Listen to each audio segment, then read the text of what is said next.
fourth wall.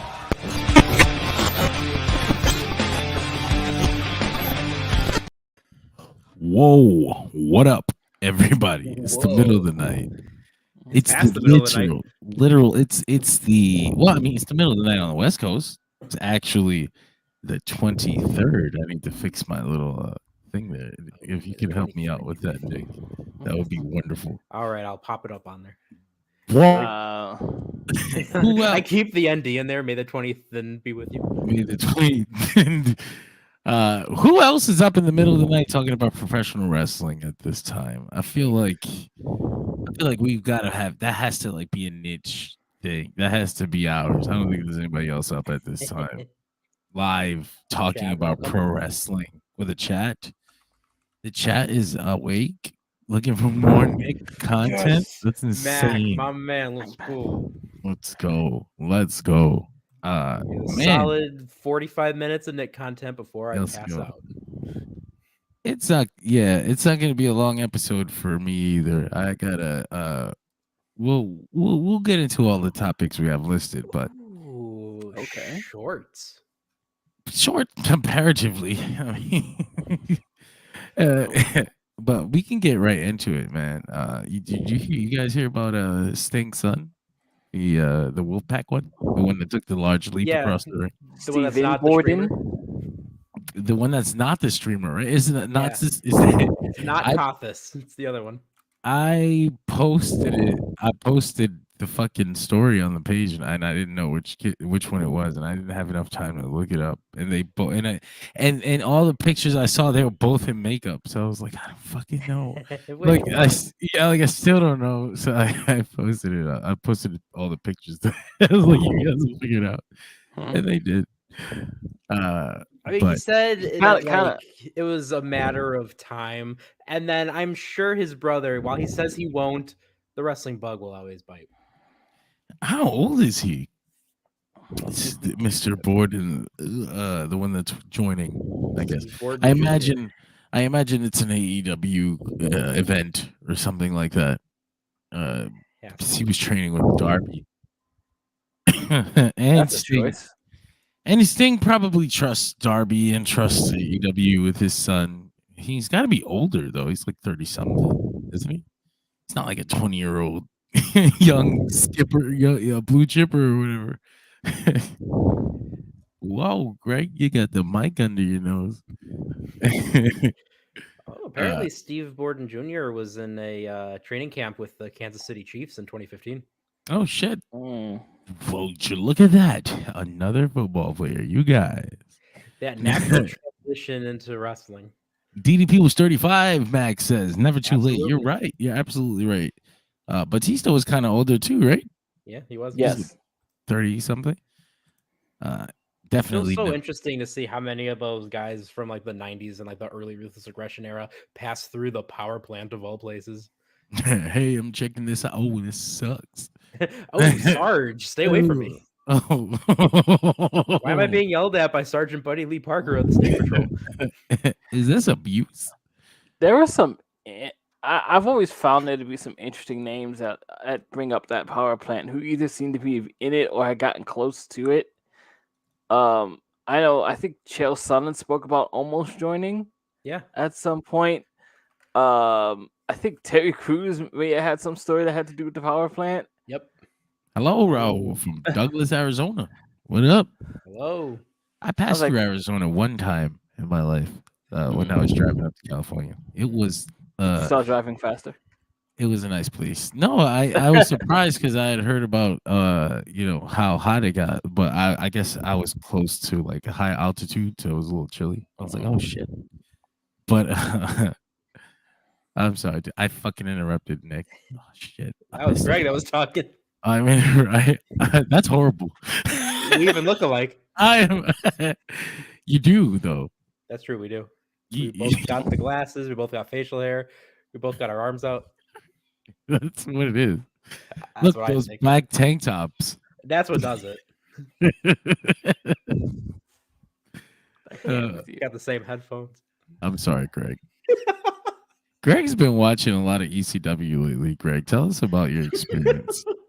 We didn't talk about the Battle Dome collaboration with WCW.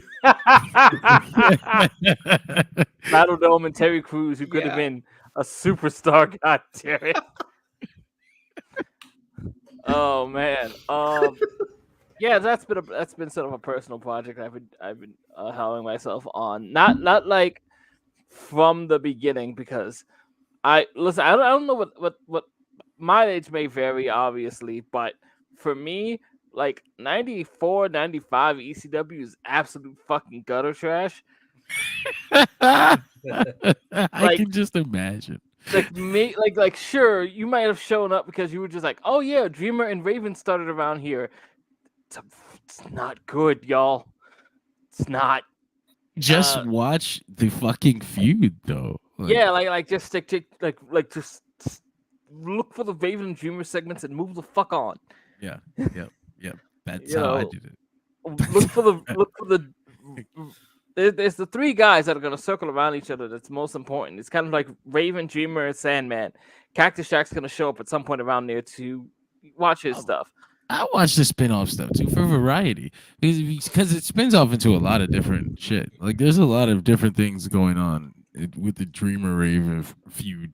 There is, yeah. And at some point, Shane Douglas shows up and just like, she's sleeping with her. He's just instigating. What are you gonna do about it? Like Shane Douglas is just that guy who walks in and just like, guess who's fucking who? I just heard some shit. He couldn't wait. He had to bring it onto live television. Yeah. I just heard, I was taking a shit and they're talking and I had to run out here now. You guys, guess what I just heard? I need a microphone. Somebody hit freaking Deep Purple. I That's how it happened. So I started basically at what I call, I guess what could be colloquially understood as the pay-per-view era, which is from the announcement of Barely Legal in 1997, and I'm looking to shuffle all the way through the end of the the company. There's a lot of stuff in there that I haven't seen before because I did not have TNN when that show started, which is very interesting for me because I had started watching. I think I started watching either just before or around the TNN deal, right? Lie. This is an old man, everybody. I'd heard about the TNN. So, I'd heard about the TNN deal, and I had caught ECW. You heard about the TNN deal? Yes, I'd heard about the TNN deal. I knew about Taz in ECW. I knew about the Dudleys in ECW because I had seen ECW sporadically when I was able to last till 1 a.m. in the morning to catch it on MSG. That was the channel, wasn't it? Fucking MSG. For us, yeah. Yeah. So there's a lot of the TNN stuff I missed, which was interesting for me, right? Because once the TNN deal got done, the hardcore TV became like the B show. Yeah. So I'm getting all the B angles on a weekly basis and highlights of the A ones. This isn't as fun as it was. It's like, yeah, so we're gonna keep Mike Awesome and Masato Tanaka on TNN and Dreamer, but hey, aren't you ready for more Danny Doring and Roadkill? Mom, I hate this. We did get him being the TV champion. I guess we got a lot of Rhino though, which made me a huge fan of his. That's cool. Then Rhino is always great. But he's never disappointed. No, never. And one of the few guys who can actually say even if it was for a very small amount of time, technically in both senses. One of the very few guys who can say he was the ECW and the NWA World Heavyweight Champion. Both very briefly, but both did happen. I got pictures I can show my grandkids, damn it. That's all that matters. All that matters. On record. You got to actually enjoy that NWA belt. You got the ECW belt, and it was just all right, well, That actually reminds me, like, I was looking at the render Rey Mysterio has the day he won the WWE Championship and lost it to John Cena the same night, and you can tell that they took that see the light picture. out of his eyes. You can see, I gotta fucking find it. You can tell that he took that picture after they told him he was gonna. All right, you're going back out there in an hour. Do you think they told him after the match? Like, do you think they told him the whole way? Like, okay, you're gonna win the title and then you're gonna drop it to Cena the same night, or do you think they let him win the title and then told him after? Well, Vince just decided. Vince just decided right now. You're gonna drop the title in. No. See, you have to tell the whole. You have to tell the whole story, right? It's not only are you going to begin the show, and who's he beat? The Miz. He beat the Miz in the end of a tournament. So not only are you going to begin the show and beat the Miz for the WWE World Heavyweight Champion, only the second time in your career you got the big one, right? Not only are you going to go back out there later and lose it to John Cena, but immediately after you lose, CM Punk is coming back and no one will remember you were here. No, you're entirely erased. Get down, son. That was such a weird night. Oh man, that was cool though, because the cult of personality plays, and I'm the only person in the world that's now I have to ask the question again because it just dawned on me. John, how many people's nights have been ruined by the word CM Punk is coming back? That's a fucked up. That's actually a great point. How many times has CM Punk completely taken over this show? Oh God. John, CM Punk came back and it ruined Scott Summers' day. Gene, did you see this shit? He's back, damn it. Mr. Sinister? No. It's fucking CM Punk again, like a cockroach. He can't keep getting away with it. He can't keep. I have to talk about this because this is pretty funny how this came about. John is doing the mental Rolodex of how many times CM Punk has ruined somebody's night by coming back. Mine specifically. But Sexyy Red is coming to WWE NXT, and probably the most out there collaboration they've done in a little while, and probably the most relevant one they've done in a while too. I mean, I have no idea who it is, but I imagine it's she's a rapper. I heard a lot. I know that's the first thing everybody says. Like, who's Sexyy Red? I get it. I know who she is because I guess she's in the kind of music I listen to or whatever, but I don't listen to her. Up around here in the Midwest, right? And I mean that in a genuinely inquisitive way. I know a lot of people meant it very derisively when they were just like, "Who the hell is Bad Bunny?" And I was just like, "No, who is he? I don't know." He raps in a language I don't know. Maybe I don't understand. At least you weren't like commenting, like going online to write the words. Who is this person? You could have literally put those words into a Google search bar, and you would get an answer. Right. But not you. Like people that fucking go online and type that shit up. Even now, like the Metabot is available freely on everyone's Facebook, so it will personally hunt that down for you and send you that message. It will also create AI images of whatever, a lot of things you ask it within I do want to get to these two comments, by the way. I just wanted to talk about this Sexyy Red thing for a second.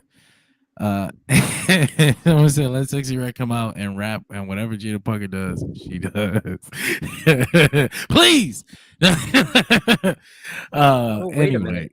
I saw, speaking of Mac, you mentioned the thing with where was it? I just lost it now. What's that? Oh yeah, RVD taking on Kamala. Remember, that wasn't Kamala. That was Uganda. That was Kamala too. Oh shit! I did not know that. Yeah, there were two Kamalas: Giant Kamala 1, Giant Kamala 2. Yes, I didn't fucking know that. That's crazy. They turned down that name. My history. They turned down the name for Obafemi, which was simply Wakanda. That's fucking horrible. I wanted to talk about the Sexyy Red thing because I thought it was funny how it came about, because it basically was an online, like a Twitter dude. I think his name was like Hang 'em High. He posts those fucking. You've seen his Sonic rings. He knocked the Sonic rings out of you. He's got to post Hang 'em that shit. High was a Western movie and one of the best levels in Halo 1 for multiplayer. That's fucking great. No, I'm glad Nick knows that because that's probably where the name came from. But So it's either a Western or a Halo level. I think like in January he posted a video of Jey Uso's entrance with AI Michael Cole doing commentary and fucking a Sexyy Red song playing in the background. Oh wow! And all the fucking audience people are going up, and Michael Cole's like, "The audience is chanting ski yee," and it's funny. And she retweeted it. I don't know if she thought it was real or like she retweeted it like, "Y'all gotta get me on WWE," and I think Jey Uso retweeted that, and then. And then Shawn Michaels twittered her name once and just said, yes. My headcanon is that Shawn Michaels has signed so many Instagram girls that that's all that plays in the PC now. And they're all twerking and dancing, and he's walking around, you know, his old ass, and he's like, "What's this?" He's like, "I love this job." What's this? Ski. No, I that work was for. The great thing about the HBK thing is like I imagine that this is where he finds these women, but it's because he doesn't know any better. Like he doesn't know how to use a phone. He fucking picked up Instagram one time. He didn't click any of the tabs. He's just been searching the explore page. Like whoa. Yes. She looks in shape. She might want to be a wrestler. And like nothing. He doesn't know. But yeah, that's my headcanon. The fucking PC has Sexyy Red. Find wrestlers before, but like the jacked up dudes in the gym. Hey, bro, you'd be a great wrestler. He's like, ah! He's that. And that's how they signed the Warlord. You know, Sean's just searching up like Instagram models, and he's just like, "You look fit. How would you like to make some money?" I love money. We got tons of it. Come to Florida. I think that's gonna be. I imagine. I don't know what she's gonna be doing. That's the big. I imagine she'll get involved in the Trick Williams Lash Legend story that they got going on because she tweeted about it a couple weeks ago. So I thought it was funny too because she had to tweet a promotional tweet for the NXT appearance. And she tweeted it too early. She tweeted it like yesterday or something before the announcement was made, and you wouldn't have known that. But when they made the announcement, she tweeted the very same tweet again, just word for word, and you're like, oh, because she never took down the other one. I was like, oh, I didn't even try. But yeah, it's gonna be someone there's not up on their Twitter. He's like, what the fuck? That's cool. Can I just say like that the Trick Williams and Lash Legend thing has been in the clips of it I've seen has been kind of genuinely entertaining. I genuinely laughed out loud at Trick Willy Wonka. Trick Willy Wonka. That's what she calls me. That was funny.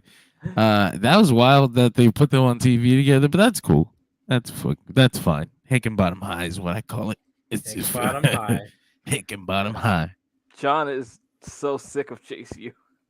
I don't hate NXT. I see it for what it is. And the guys who review it, they make it tolerable. It's cool. Fucking Chase U is the least. Speaking of Chase U, how like remember all the reports of Brendan Vink, Duke Hudson being like the new guy during COVID. Remember that? Guy. Like the guy? Yeah, like they were talking, like they had him taken on like MVP, and there's that report going around that like Vince saw something in him, and he's gonna be like the next big star. And then they got sent him to NXT.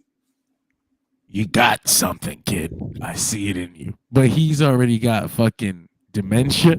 So he don't see shit. He can't. You're gonna be something. You talking to?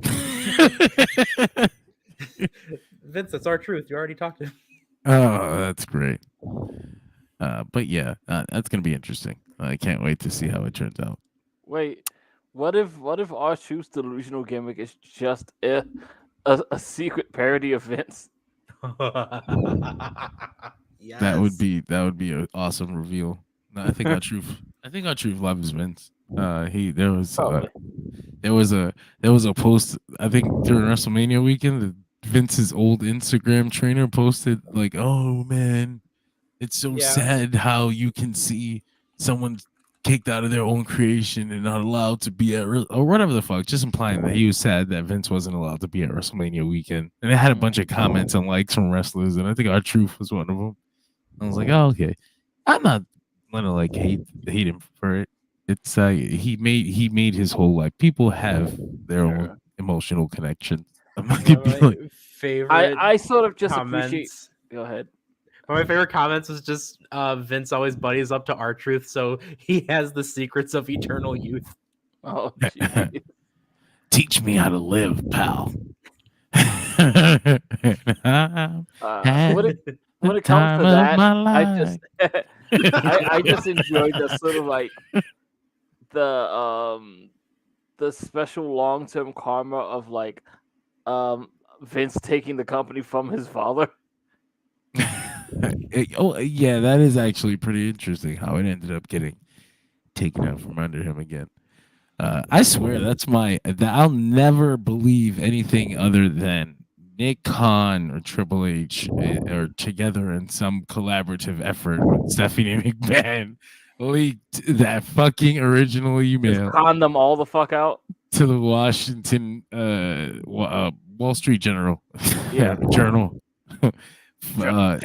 There's no fucking way. Like, there's no way. Everything fell into place too well for them. Like, I fuck that. So technically speaking, do we consider R-Truth a Vince McMahon guy then? Yeah, hell yeah. On the inside still. Okay, quick, getting rowdy. Which is interesting because you guys remember it's one of the Vince McMahon guys is R-Truth. That's crazy to think about. Oh no. Do you guys remember though, like the early 2000s, all the interviews where K-Quick was just trashing WWF? Oh yeah. Man, fuck, they racist. Didn't he call them racist? Yeah. He did, right? He used it in a promo to basically con or convince Ricky Steamboat that he deserved a shot at the NWA World Heavyweight Championship, and then thusly became the first black NWA World Heavyweight Champion. That's who was booking at that time? Probably both Gerwitz. Okay, so, yeah. It wasn't Russo yet. That's cool. No.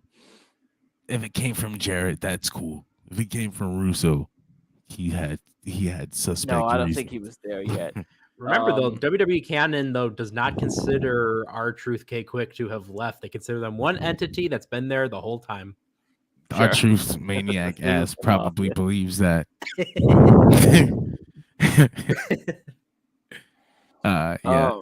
Technically speaking, wouldn't Tyrus be the second? Isn't he black? Tyrus? Oh, fucking Provis Clay. Yes. Yeah, I think he is, but he'd be on Fox News and shit. Yeah. I'm simply doing the numbers here. Anyway, I think that at least that should be acknowledged if we're only talking about like, yeah, R-Truth was the first. It took a while for the second one to come around, but you know. I wanted to compared to that, WWE was just like, okay, we got our first. Let's wait a bit. Okay, here's our second, third, fourth, fifth, and sixth. Okay, look, we're done. All right, that's it. What the fuck? What happened? How come each time there's a Brock Lesnar follow? No. we got a big ass weekend now because there's 2 shows, which means 2 post shows. Also, sorry, just to cut you off again. I want to make this point real quick. Fuck you. Acknowledge it. The Rock was the first black WWE champion. I don't give a fuck. Absolutely. But he's half He is. They Fuck should. you. He is. Some of you people don't like that shit. Fuck you. They don't. They don't. But fuck that. I mean, he counts. His daddy's black. I don't know what we want. The Soul Man. Okay. Johnson. We got 2 fucking pay-per-views this weekend. WWE King of the Ring and AEW Double or Nothing. Yep. That means 2 post shows. So check those out. Yep. On all Dirt Sheet Radio platforms. But Greg also has to catch up with Stardom and finish Marty Gold. It's gonna be real busy. I have to SmackDown's start gonna be crazy. to do the same. I wanted to see that first Marty Gold show. Oh, the SmackDown, the SmackDown show. There's a SmackDown rewind this week. This is our podcast. We can talk about it here. What do you want to talk about? We should talk about it. It's the middle of the night. Nobody's watching. Oh my god. This fucking guy, man. Oh no. What are you talking about? Wait, what's happening? What did I miss? I'm not gonna trash anybody publicly because I guess it goes on demand. That would be bad juju. Clip it. And I don't want anybody to think that I'm gonna trash people when they leave the team, so to speak, the Dirt Sheet Radio team. Oh, I don't know anything about this. Oh, that's right. I forgot to tell you. Oh, fuck. Sorry, you have to find out this way, Greg. I'm sorry you have to find out this way. I know how much you love the SmackDown post-show rewind. So much. It's my favorite. Mac, you too. I'm so sorry. About as much as I love the show SmackDown, which I rarely ever watch. Yeah. No. We had to let go of the host. Yeah. It got a little rough. He disrespected some people, but it was weird, and he had to go. So we separated. Gonna be some new faces. And there will be some new hosts for the SmackDown Rewind, though. I think they're cool though. Yeah, they're pretty cool. I like them. Ads. Fucking sexy, very sexy. Yeah. Oh, Jesus. That's what you need to sell these things. Sex. Favorite. It sells. Here they go. You mean Sports Entertainment Extreme? SEX. Sex sells. Yeah, so now Vince Russo's booking. we'll still have CJ and Matt and Brittany whenever they can come on. But your base level hosts and people that will exist there always and forever, or at least as long until something comes up. We can't. I just want to like Friday Night Death Slot. I just want to scream CJ whenever I see him, like it's fucking Grand Theft Auto. CJ, follow the train, CJ. Oh follow shit! Here go again. Yeah, it's gonna be me and Nick though. We're what? What the fuck? Oh yes, Mac. Yes, it is. John and Nick Mysterio. John and Nick Mysterio. Fuck you, Greg. God damn it. Booyaka, booyaka. Don't do that. Thick for 19. Yeah, it's gonna be us. We're here, baby. We're here.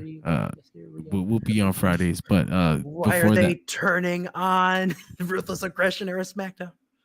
we're watching the wrong. So Nick, the 60-minute Iron Man match between Kurt Angle and Brock Lesnar, that was awesome. Oh my gosh, can we appreciate that time that on the WWE YouTube channel, everyone was asking, they uploaded like all these different Royal Rumbles, and everyone's like, turn on the 2004 Royal Rumble. And they wanted them to upload it. Obviously, they're not going to do that, but you know what they did upload? Twice they uploaded the SmackDown Rumble. That's dirty. I actually remember that vividly. The SmackDown Rumble, watching it live. That was good times. Eddie Guerrero wins that thing. Eddie! It's 2004 the one Benoit wins. Benoit wins the real Royal Rumble, and then Paul Heyman is mad that he lost the SmackDown guy because he jumped ship to the other show. Yeah, so he. That's what I'm saying. Yeah, it's 2004 the real one. Yeah, the Benoit one. Yeah. Bootleg Rumble. It's like 15 people in it too, or something like that. Yeah, so because there was another spot, then Eddie Guerrero jumped in and took Benoit's spot. Of course. Yeah. Mac says he wants to come on. Mac. Okay. Mac. Oh, that's cool. It's Mac content, yes. Mac content and SmackDown. Nick content at the same SmackDown time. with SmackDown. Smackdown. Smackdown, get the Smackdown fuck Live. out of here! That's Ooh, insane. Greg's on a roll. Greg's on a roll. Oh shit! I wanted to talk about these pay-per-view cards. Whoa! Goodness. What was that, Greg? I'll Why'd tell you you- what that was. That was the crowd blowing on in for Mac and Nick content, baby. Greg, it sounded like you put the microphone in your mouth. He's ah. Oh, that hurt. Oh, why'd you do that? I just like selling it. Mag down. I'm down. Yeah, I wanted to talk about the cards, but I don't even have them up. So that's cool. I know that they're doing Logan Paul versus Cody Rhodes for the title. That should be fucking Only for the WWE, whatever it's called now. the WWE Championship. That's all I call it. It's undisputed, but it's like I was gonna say, did they keep the undisputed part? it is, but like Really It's one of the not. eras. that doesn't make any sense. Not. There's another world champion right there. You're disputed now. He's Ooh. disputing your claim. No, you see, they have it. They only the WWE Championship is not disputed. The World Heavyweight Championship is something completely different. So, but then that would make the World Heavyweight Championship undisputed Uh-oh. too. For what it's worth, the championship on of the company. Wikipedia has it listed as in bold undisputed WWE Championship and WWE Championship, but it comes up officially as WWE Championship right now. I'm gonna call it the WWE Championship because that is the proper way to refer to that title. It's the same lineage anyway. I'm gonna call it the Capital Wrestling Championship. Back in my day, I'm gonna call it the WWF Championship. Bruno was a great grandfather. champ. He still is. He was the champ. I'll be just dead in kidding. my grave before I acknowledge Bob Backlund. Oh my god! That Bob Backlund, no.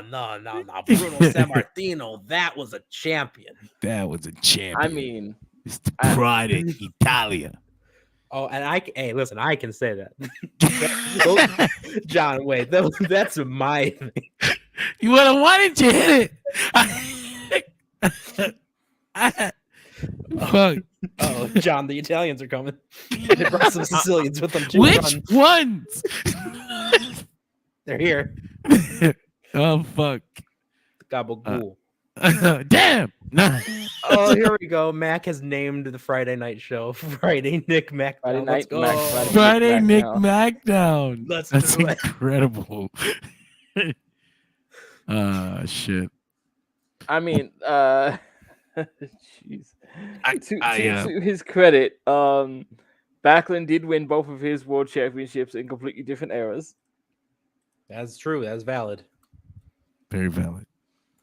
I have the I know, I was there. I cried. King- He beat Brett. It made me very sad. You were there? I knew this was coming. When you said that. I was watching it. I Oh, would like to. he I would have was liked to have there. been there. He was in the crowd. I would be happy to have been. 26 years old. in the crowd when Bob Backlund beat Bret Hart.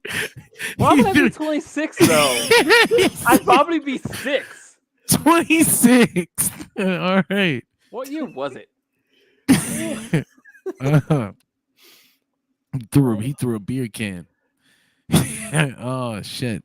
So the card is the finals of the King and Queen of the Ring, obviously. Fucking Gunther made it to the finals on the Raw side. They haven't chosen a SmackDown or a SmackDown champion hasn't or fuck a finalist. God damn it. Stroke on this show once a week. Hasn't been decided yet, but it's Randy Orton versus Tama Tonga in the I don't know more about that thing Tama Tonga was doing. I just That was weird. He was hyping himself up. You see, Nick. I was just gonna say, I need them to both like do the freaking ground taunt and then make those faces and noises at each other. I can't help but feel like if we saw Haku hyping himself up that same way, that aura of him being the greatest badass in wrestling is gone.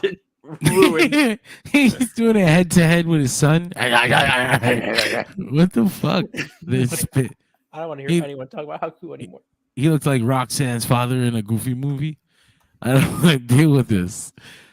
I don't know who is going to be in the finals, but if I have to see Tama Tonga versus Gunther instead of Randy Orton versus Gunther, I'm going to be very, very disappointed.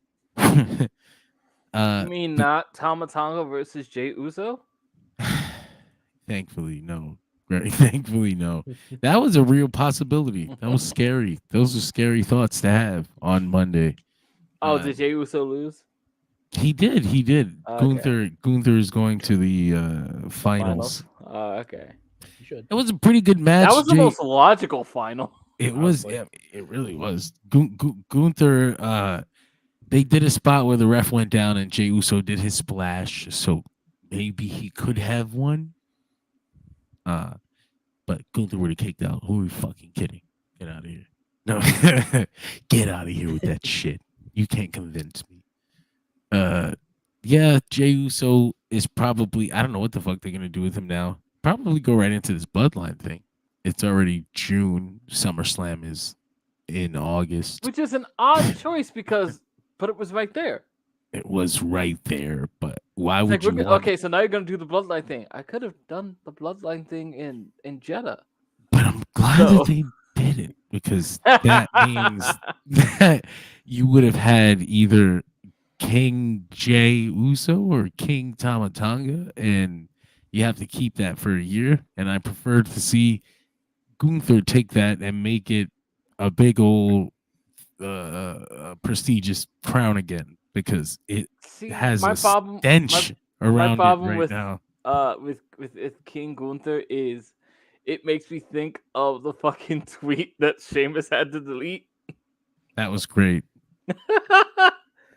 It's their own past coming to haunt them, because if you remember when they debuted him, he had a last name, and if you looked him up, it came up as like a World War II on the bad side. And they did give Walter a last name. There is a whole presentation issue there. They did give Walter a last name, didn't they? Yep. They did. It was bad. It was bad. It was real bad. And when he debuted, he had like red flags hanging down. Like when he is this the main roster or NXT? Main roster. That's why I don't remember it. Okay. He had like fucking Nazi looking flags that came AR flags. It was weird. It was crazy. Right. It's rough. But he's past that now. He's Austrian again. They've always teased that sort of imagery for him. No. Because even the indies did it. Yeah, but like the indies is the indies. You can, WWE television is different. Like the Breaking Point post. Oh, Max says, did you guys see the Breaking Point poster that WWE's gave their employees internally, and it looked like a 1945 German Nazi newspaper? I did not. I did see that. No. Old Mark Yeaton, the old ring announcer, or not ring announcer, fucking timekeeper. Yes. Do that. He had it said WWE employee newsletter or some shit like that, and it was announcing Breaking Point, and it fucking had instead of the eagle or whatever in the middle of the design, it had the WWE logo. Okay. And I'm like, is this a real thing? Like, is this as far back as the Scratch logo? This is 2009. I don't know what year did they have a Breaking Point with Triple H on the about like 2009, I think. 2009. So it would have been. It would have been September 2009. Yeah, Scratch logo for sure. That's fun. That's fucking. I mean, I'm not gonna be the first guy to notice that Triple H's logos and designs have all looked very suspiciously. Oh, you mean similar? the Iron Cross? Is it Iron Cross? When you look past a few of the gothic things on the NXT logo, there's some hidden stuff. Remember the NXT logo? Like, oh, the final black and gold one that got a little weird. Yeah, a little too silly. I was like, wait a minute, okay, it's starting to become too much to be a coincidence. Stop it. It also should be noted that his good friend Lemmy was a known collector of such iconography, memorabilia, and whatnot. I just like the way it looks, partner. I just like the history of it. I see. Which part? I was like, why does David Draymond have beef with Lemmy? Oh, I get it. Yeah, I just like the way it looks. You see, it's the curve of the design that really hypnotizes me.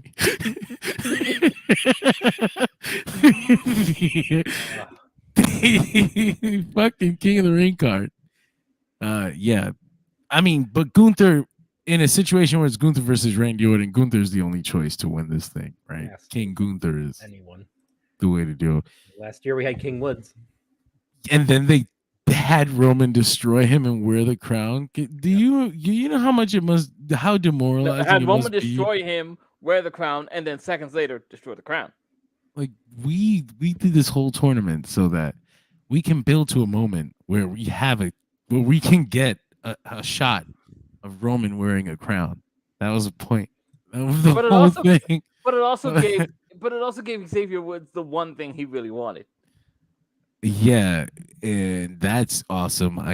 That's cool too. I hope that he took it that way. He didn't think about what it seemed to be, because that really stinks. It's also comes after years of the King of the Ring title being used as a joke on purpose. It's just another instance of fuck the King of the Ring.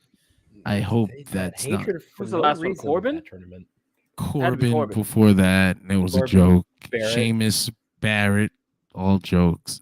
Everyone, almost everyone ends up with some sort of king gimmick.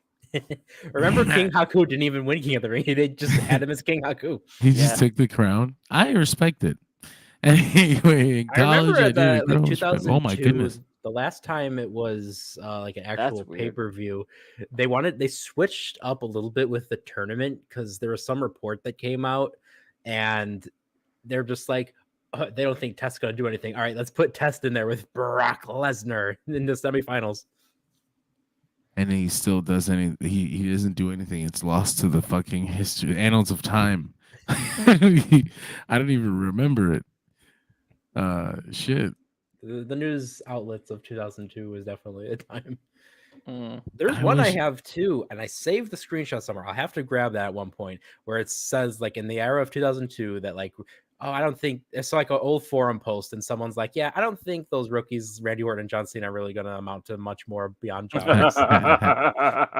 I love those old forum posts and PW Insider letters that sound exactly like people sound today. Just like those old forum posts, though, I will also be lost to time. Fellas, thank you all for having me on. It's EP time now for me. So, yeah, have a good night. Good night, y'all.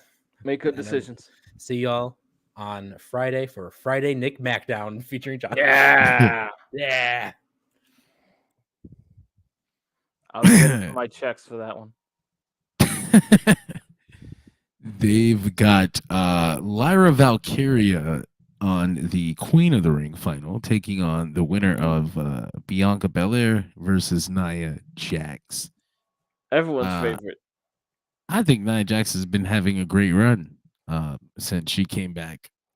I imagine it's because of the people that are booking her now, but she's also not hurting people.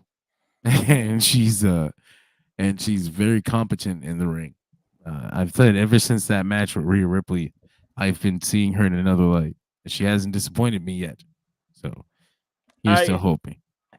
Because I see so little. Like the last memory I have of Nia, honestly, is the last full memory anyway is her struggling to get up for Jade Cargill. Get up. No, at the Rumble? Jade couldn't get her. I blame Jade. No, that's fucked up. That's fair.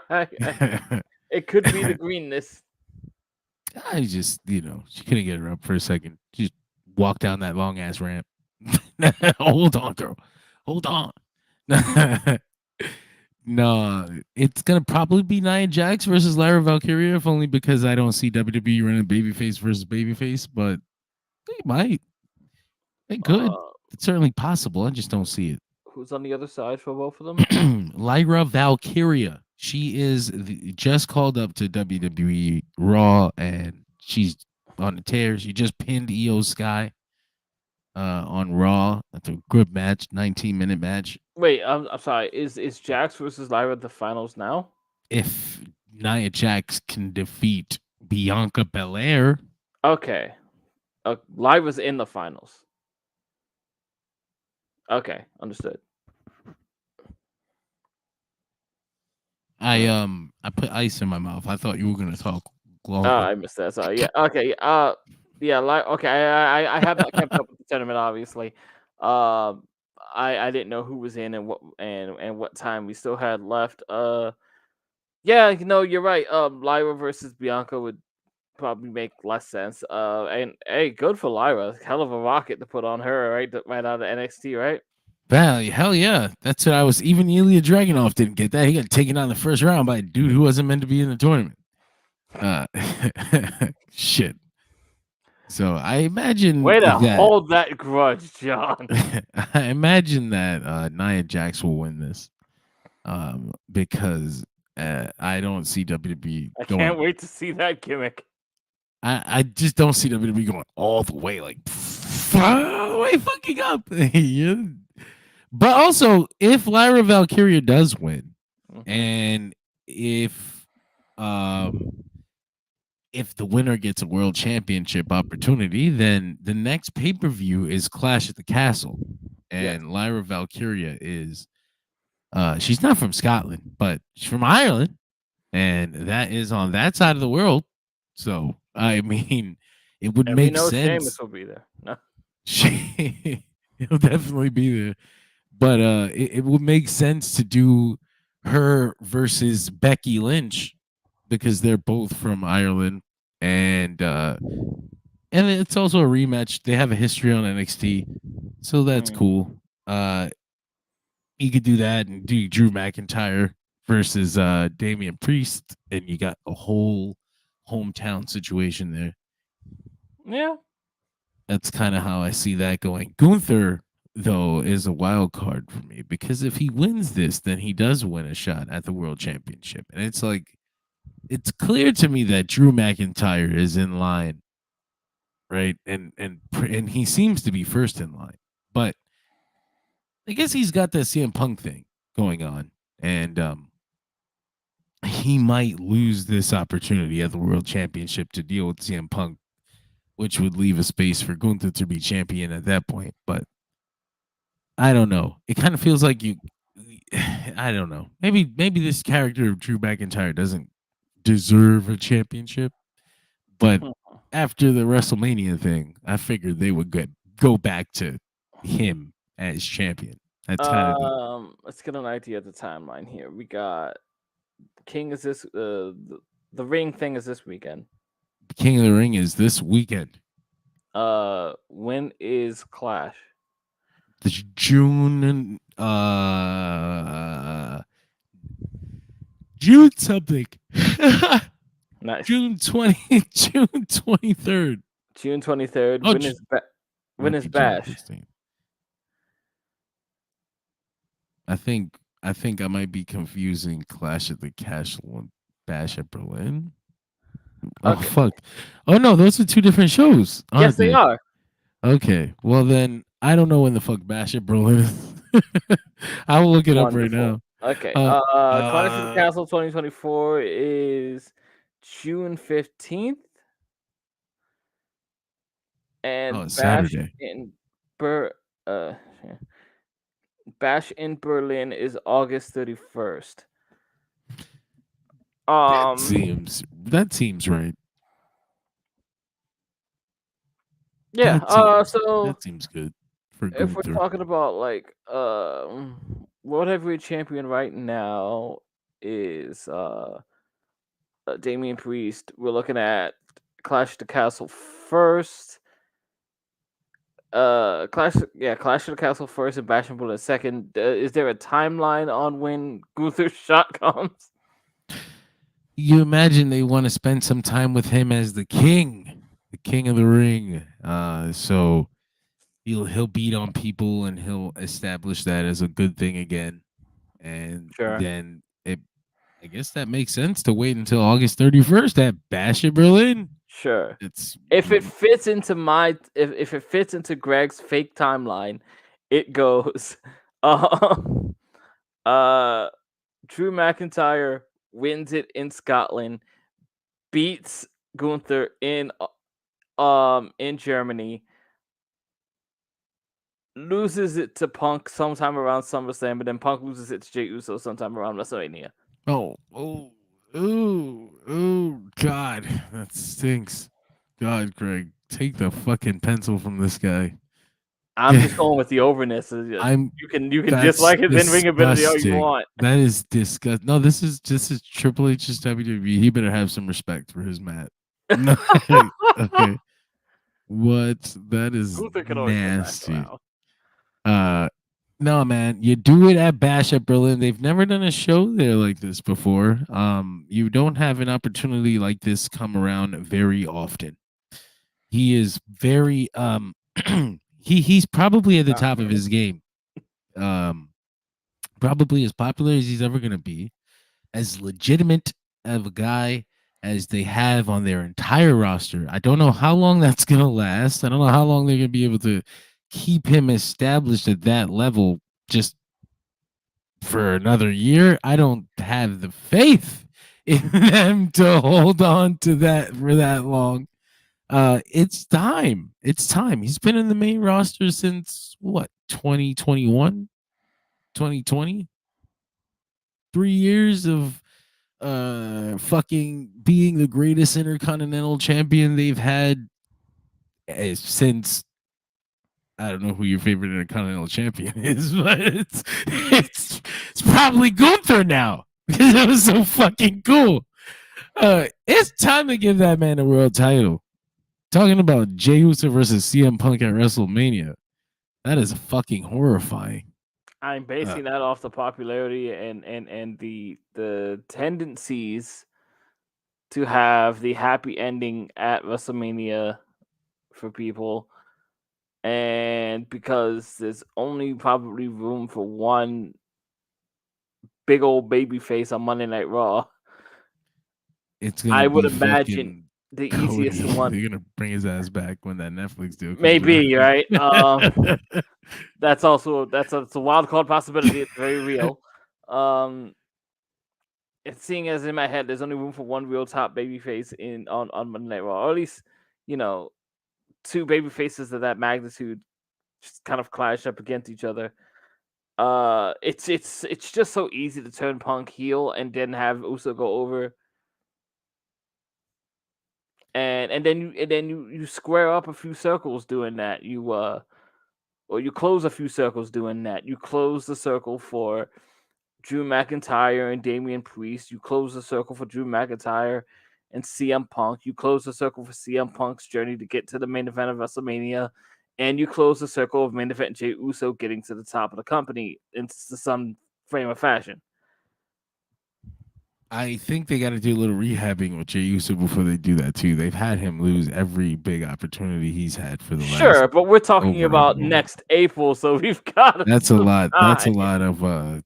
That's a lot of wasted retail. There are so many fucking things we could be doing. God damn it. Some of the more obvious programs are there that I think are going to last a little longer than maybe your timeline has given them. Because consider. I think the reason I don't think Drew McIntyre is actually going to win this title is because it's because they've been teasing this fucking Damian Priest Finn Balor fallout, and that's a lot of super kicks.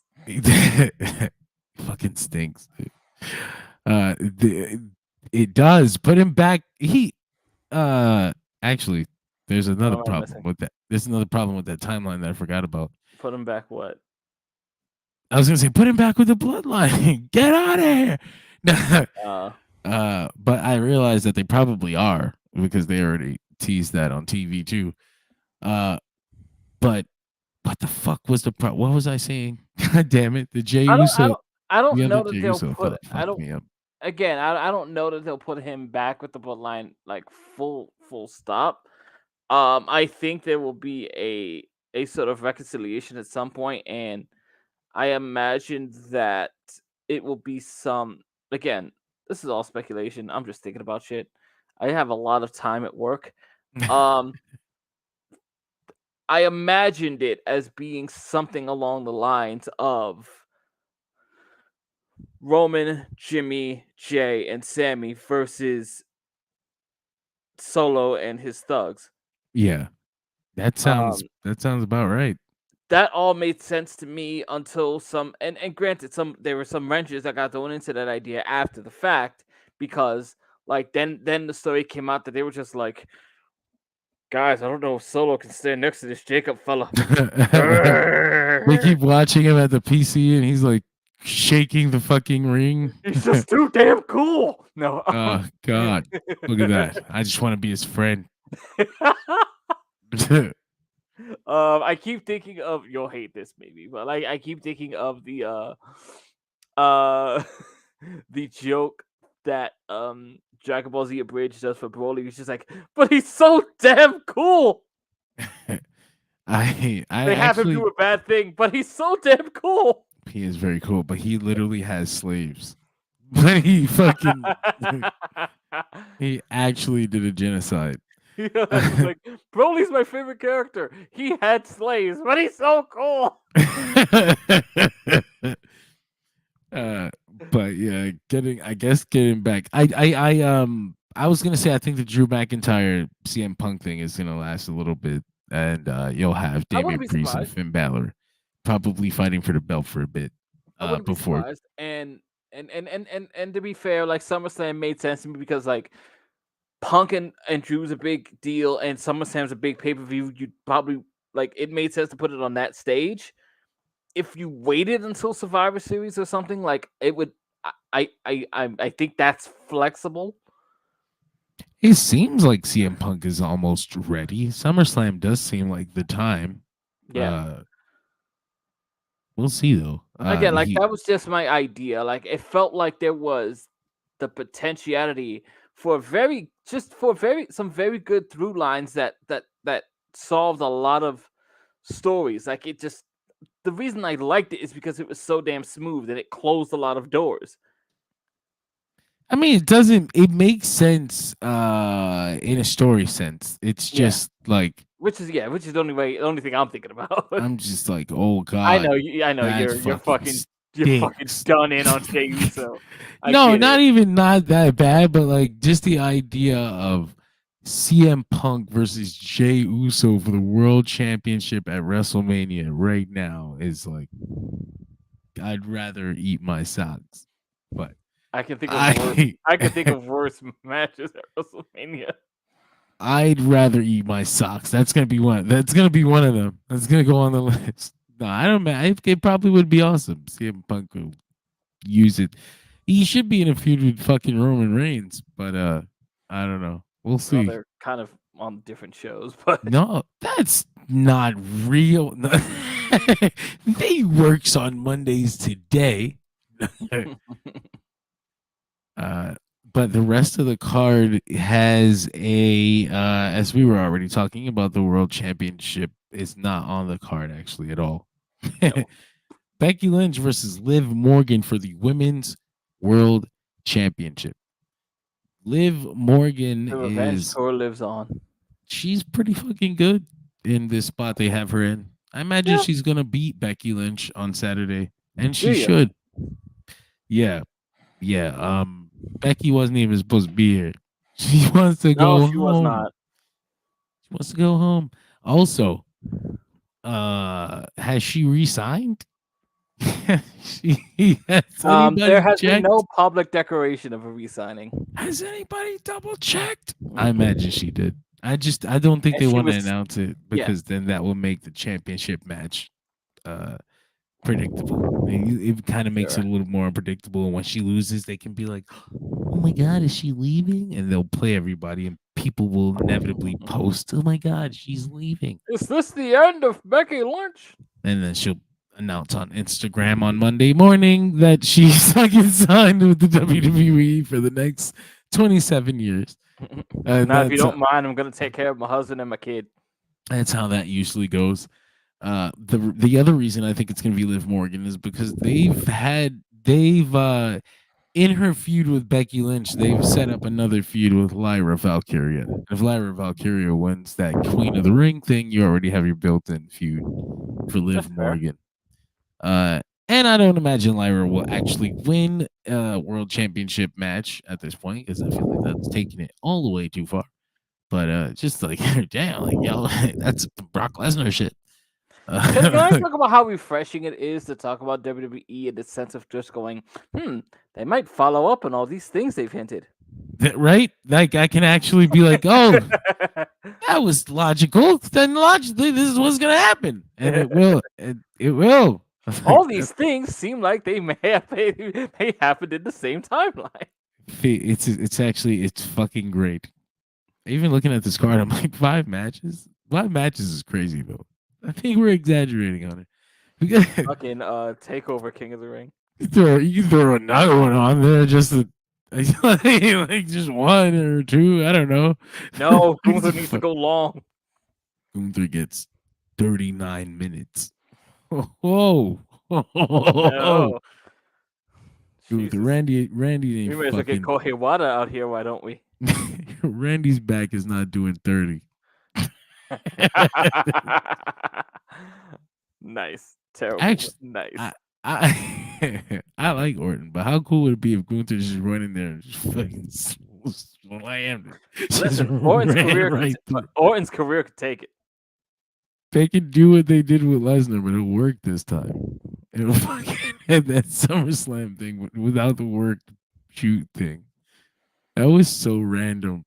That was so random. I fucking loved it. It was the most random shit. There was no follow up. There was no reason for it. It wasn't even that heated. Like they were just like, what's the most random shit we can do to make this unpredictable and crazy? What if you actually bust him open with your fucking elbow? Yeah. Well, all right. Like, what was the... People want to hate that one, but there are just so many things out of that I got a kick out of. I got a kick out of him bludgeoning Randy Orton. I got a kick out of Big Show picking up the chair and Brock just fucking punching it. I loved a lot of the things Brock did. I don't remember really ever hating. Or was that the other way around? Much. The Dean Ambrose match. Fucking hated that. That was bullshit. I mean the one with Brock with like, was that with the belt? I thought it was. It might have been after. Oh, no. Shit. I just talking about the run he had as the unbeatable Brock Lesnar.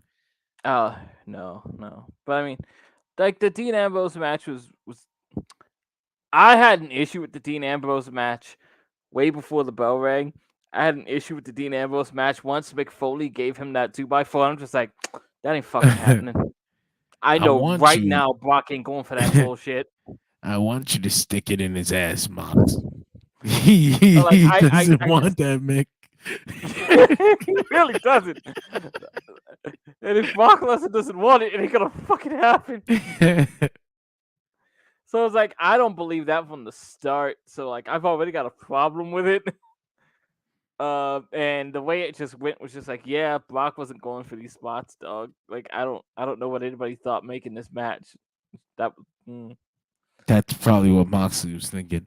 What the fuck did y'all do to me? Like, why did we do this? But yeah, very random. Fucking, like I said, Lyra, getting back to the King of the Ring, Lyra Valkyria, probably Queen. Liv Morgan, probably world champion. They have a triple threat for the Intercontinental Championship match. Sami Zayn defending against Chad Gable and Bronson Reed. Okay. Chad Gable has been berating American Alpha Academy. Rest in peace, American Alpha is no more, John. Please don't remind me. Please don't remind me. Leave the memories alone. Chad Gable, yeah, he's been abusive. Otis got a pep talk from Sammy on Monday. Got over like crazy. Everybody's excited. Is Otis finally going to turn on Chad? It kind of feels like they're using this Chad Gable thing to turn Otis into a legitimate wrestler again. That's cool. I like Otis. I liked Otis since Heavy Machinery. Legitimate wrestler is an interesting term. I mean, he's a fucking comedy act. You're a jester or you're a wrestler. He's always been a comedy act. Heavy Machinery was a decent. Did you see the way that man walked to the ring? He can't help himself. He's shaped like an egg. That is not what makes him. Those are the things that are cool when you get in the ring and you beat the shit out of people. They got him getting slapped up by Chad Gable and everything now, and it's gonna do this Unleash the Beast thing, and everyone's gonna love it. And I'm sure after that you can actually use him as a significant as one of my friends keeps noting that the big babyface pop is supposed to be the yeah, buddy. yes, actually, it has to be. Like the big babyface pop is the silly thing, but we can't. If we make him the serious wrestler, like we may as well put him back in the trunks again. He doesn't have to. He can just slap the shit out of Chad Gable and everyone will go crazy. Sure. But yes, of course. I am concerned about the act at that point, but like, best of luck to them. Which part of it? I'm concerned about the act of Otis and Maxine without Chad. Oh, I don't know that.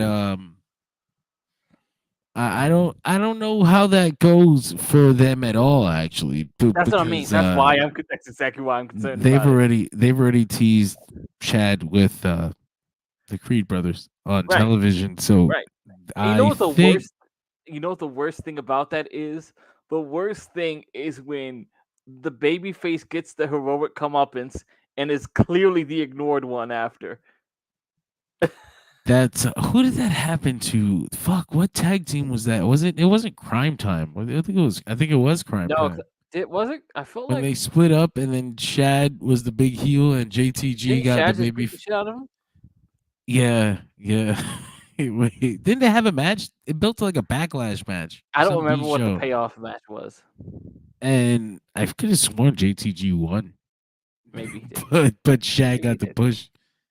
Yeah. So like that's one of those things there where it's just it never makes sense to me on TV where the heel goes down and like yay babyface, and then like we have nothing for the babyface, but the heel goes on to do all these other things.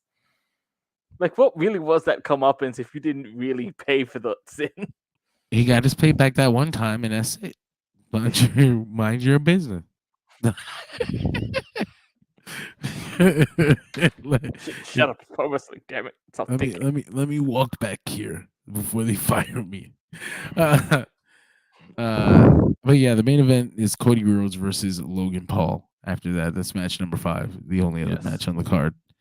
I'm sure that Logan spent the last 8 weeks preparing for this. Yeah. Oh, excuse me. He's nothing. Much it's nothing wrong with it. Much to Ronda Rousey's chagrin. I mean, people were mad at her for saying that, but she was right. She is right. People don't like it because it's her. Because it is her. She. I think it's generally one of those things. Like, you're not wrong, but you said it, so fuck you. What the fuck? What happened? No, there's people on Twitter that are really mad at the WWE divas for being dressed in bikinis in Jeddah, Saudi Arabia on a private beach. They're in a beach. But they're in Jeddah. Is anybody else there in bikinis? I don't know. Are they the only ones? I don't know how I feel it like works. we should be looking into this more before we start making these judgments. I think people just like to judge.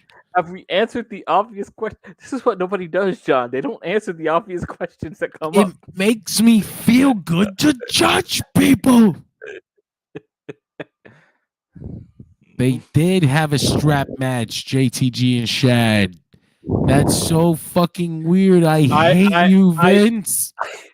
I feel like the immediate visual is incredibly disturbing and tone deaf. That's Vince McMahon for you. The two black men are strapped to whip each other. I just want to watch them whip each other. It's gonna be good shit.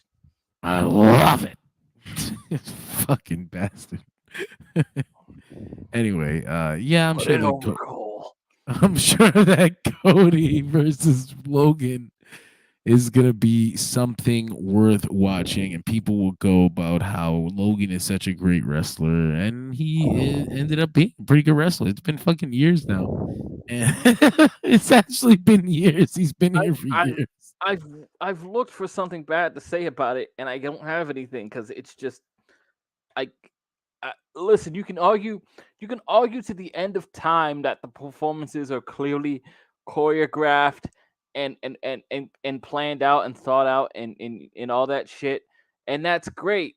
If you have some sort of opinion about wrestling in that sort of way, boy oh boy, do I have something to tell you about that Randy Savage match you all love. Boy, arm drag. Love the late night show, guys. From Elliot, thank you so much for being here with us in the middle of the night. We're all a bunch of crazy motherfuckers. John, do we have time to talk about Guns Up? We do have time to talk about Guns Up, but on the show we have a whole segment dedicated to that Double or Nothing. They actually got a match on the show. Okay, fair enough then. We'll... Oh, Greg throwing out the format. That's what I get for watching all that ECW. Fuck this, King of the Ring. Well, we were at the end, in fairness. No, we are. We're about to get there now. Yeah. Yeah. If you have something to say about that, then I got some bad news for some of y'all about some of the matches y'all love. Some of those are so meticulously planned out. Randy Savage, especially, was known for that shit. As DDP. Oh. So some annoying. Of the best matches are overly planned out and rehearsed. Yeah. It is what it is, man. You just got to take the technique for what it is. They're still out there performing the same way everybody else does. Yeah. It's not something that would have been my choice. I didn't care for it because and it's not even a judgment.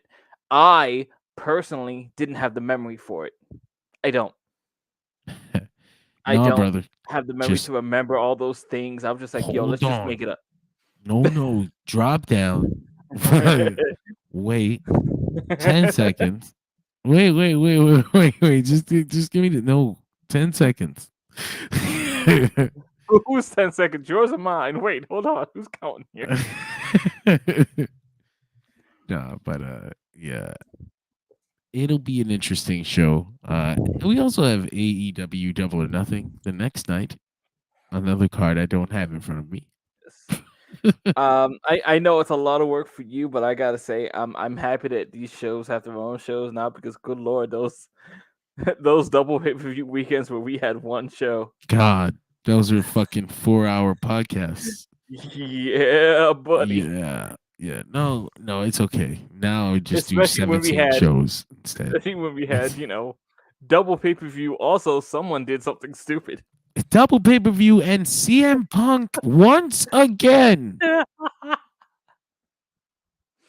Oh man. Let's talk about it. This show has double the matches of King of the Ring. And double the time and probably double the length. Most likely. As I don't know. There aren't many times where I've felt the length of AEW pay-per-view. But when it happens, it happens. Because the show is long. So if you falter at all, you're like, boom, that's it. You all got hit with 4 hours. Fuck. I don't know about this show. We'll see. The card looks great. Depending on how it's formatted, that crowd could die, but we'll see.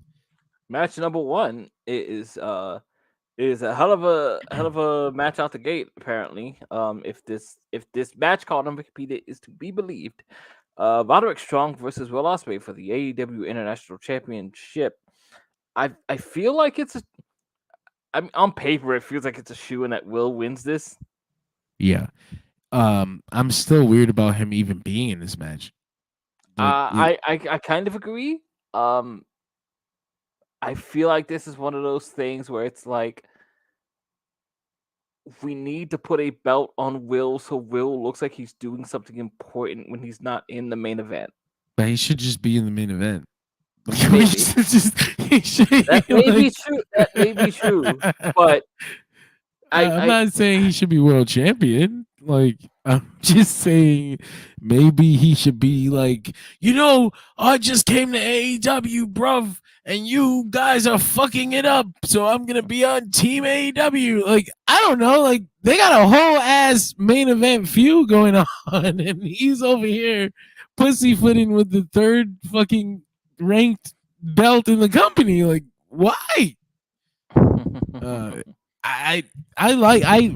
Ospreay versus Roderick Strong is gonna be sick. It's gonna be a great fucking match. Everybody's gonna be talking about how awesome it is, and I'm still gonna be wondering why Will Ospreay has that damn belt. Maybe he's really serious about just going to Uganda and defending an AEW championship, and he just wanted in the dirt. They gotta have a ring by the time he goes over there. That would kind of change the point of the soft whatever. It's in the heart now. Okay. It was soft ground because they needed it to be, but if they don't need it to be, they shouldn't keep it. That's bad for your health. Isn't that listen? A lot of things you're doing in pro wrestling are bad for your health. Yeah.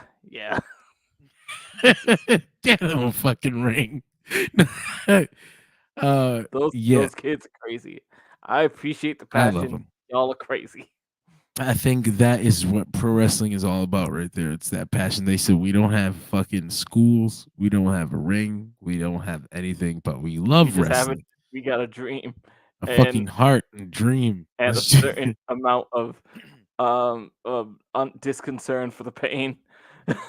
Some of those bumps are nasty. Oh God! Don't even get me started. Yeah. But I'm again, it's just weird for me. Unless the idea is he's gonna like unify at Wembley or some shit. Like that's what they wanted. They want him to have 2 belts at the end of Wembley. I'm like, okay. It doesn't hurt to get rid of one of the AEW belts. Billy, for sure. Billy 2 belts. Billy 2 belts. I had this thought with Nick that came almost out of nowhere, where I kept Swerve has been interacting with. He has his own feud with Christian. It's really good, but he's been interacting with the Elite and that Team AEW story, and he's been kind of weird with them. And actually, they're the ones who gave Christian the title shot. They're working together. Fucking, I started to think, what could they be doing? Like, what is the payoff here with Swerve getting involved with them? It's not going to be Swerve versus Okada. And then I thought about Jungle Boy, Jack Perry, and I was like, well, that makes sense. And then a thought occurred to me. Was it a good one? I don't know. But I thought it made a lot of sense. And I was like, oh, shit. And I thought, are they going to run a Jack Perry World title match at Wembley Stadium? Like, for the sake of running a Jack Perry World title match at Wembley Stadium? After what? Like if you are booking the Wembley Stadium card with just the sake of pettiness, I feel like you are doing yourself a disservice. No, I mean, he's already, because the thing is, like, it's not that it's some kind of shoehorned pettiness. It's that all of a sudden I looked at the trajectory and I was like, wait a minute, like where did that possibility come from? Like what the fuck? I see him interacting with the elite, which is what I wanted because he's a world champion and they're in the top feud of the company. So like I needed him to be connected to that. I didn't need him to be in something that felt secondary to that in his first major feud as world champion. Like, no, that's the fucking WWE B level curse. It Which is happens. the same thing. Which is the same thing. I feel like they did to Joe. It happened to Joe, but I mean Joe's job as champion was different than Swerve. Swerve is like, I'm a young guy. I just became champion. I need to be established. Joe was like, maybe I MJF is dying. We need to put this on your back. Can you please go be world champion, put some guys over and be tough as fuck? And he went out there and he put a bunch of guys over and he was cool. And that was pretty much the job. Like, I'm gonna be world champion, but I'm gonna make all you guys look good and then I'm gonna get the fuck out of here and go home. I'll be back. And he did. And it was a fun time. I had a fun time with Samoa Joe as world champion. I just felt like he had a different job. It was then Swerve does now. Then they do now with Swerve. They got to establish him as world champion. It feels like they do. They've done a good job at having him get his, especially this week. Comeuppance. Like when he got taken out by his old friends, the Mogul Embassy, he killed them. Yeah, he came back the next week and he murdered them. He stomped a cinder block through the tag team's head, and then on the Wednesday he took out Brian Cage. Is Swerve not with the embassy anymore? No, they turned on him. They were mad that he called them for help after forgetting them the whole time he was going for the world championship. It's like fair enough. Like, I mean, on paper that makes sense because like your baby face with the heaters behind him. Typically on paper just doesn't connect. I thought it was funny though. They were like, "How the fuck you gonna call us now? Get out of here! We haven't heard from you in weeks. Get out of here!" And then he came back the next day, the next show, and he was like, "All right," he fucking killed them. And then he killed Brian Cage by himself in the 1-on-1 match because he's a bitch. He's like, "Fuck you." And then Christian takes him out, and now this week Christian tried to run away from him and steal somebody's car, and Prince Nana and Swerve had the setup ready. Swerve ended up getting one up on Christian. He looks real good. He looks like a world champion. It feels good. Swerve feels good as world champion right now. And I appreciate that they are making the effort to give that fucking world title match at the pay-per-view, like no matter what, and have him involved in the Team Elite versus Team AEW thing, because I felt. I mean, there's something to be said about Swerve being in the ring with the most over heel in the company. And the fact that it wasn't like, let's just do it because that's what it is. They had a built-in story ready for it. You son of a bitch, you lost me the biggest match. You lost me the show at the biggest match in the fucking history of this company. You thought I forgot? And you also beat the shit out of him in his own house. He owes you. So it's also, you got this sins of your past thing with Swerve. That's also a really fun thing to deal with. I feel like you got a lot of things going on in the Swerve heavyweight championship reign right now. A lot of good things, a lot of positives. I thought you were sticking with the Swerve Heavyweight Championship there for a moment. Swerve Heavyweight title, baby. For all those reasons, Will Ospreay may not fit. What the fuck? That's crazy. He was such a guarantee. We need to fuck all that. Just get back to Ospreay at some point. I mean, it's true, right? If you're thinking about all these plans for Jack Perry and all that stuff, then maybe Will Ospreay has this belt when he's off to the side. Until they're ready to put him in there. That's such a bad move. They need a crown jewel. And I mean, I like Swerve. I was just gonna pose that question, but is it Swerve? I was like, I really like Swerve. I don't think it's I think he's a great world champion. Like I said, it's only been a month and I've enjoyed his stuff. I just are we in a place where we build the whole company around Swerve? Well, as you were getting to your point, I was thinking there, like we work so hard to build Swerve up into this place. Is Swerve Strickland just that quickly a victim of circumstance, right? Like, we worked hard on building Swerve Strickland to be this main eventer. We put the strap on him. We got him over. Oh, look at this nice, pretty thing we just signed. It was I still think they can use it as an opportunity to establish two top guys on two different sides of the same coin with Osprey and Swerve. As baby faces? No, Swerve back as a heel because Okay. he does so much. He does, like, I like him as a babyface, and Sure. while he's dealing with issues as a babyface, it's not like he just shifted his whole personality. Like, I am an honorable soul now, like he's just been dealing with his problems, dealing with his issues. Happens to be that one guy is an asshole I had to deal with, and those other guys were assholes to me too, and I look sympathetic in the situation. But if it so happened that he had to shift back into being aggressive towards somebody people like, it wouldn't be like such a weird out of character thing, I like Swerve when he's ruthless. I mean, that's how he got over in the first place. He went to Hangman's house and threatened the baby. Sure. That's what, I think that would complement Will Ospreay as a top babyface very well. That's but I don't know if that's what they have in mind. Yeah, and who knows, right? But I guess that's the question you ask, and I admit myself, I found Swerve to be in a bit of a weird place, right? Because it felt like they had positioned him to be this babyface character, and then it felt like he had to go heel very quickly for the other program he was just in. Was it the Keith Lee thing? No.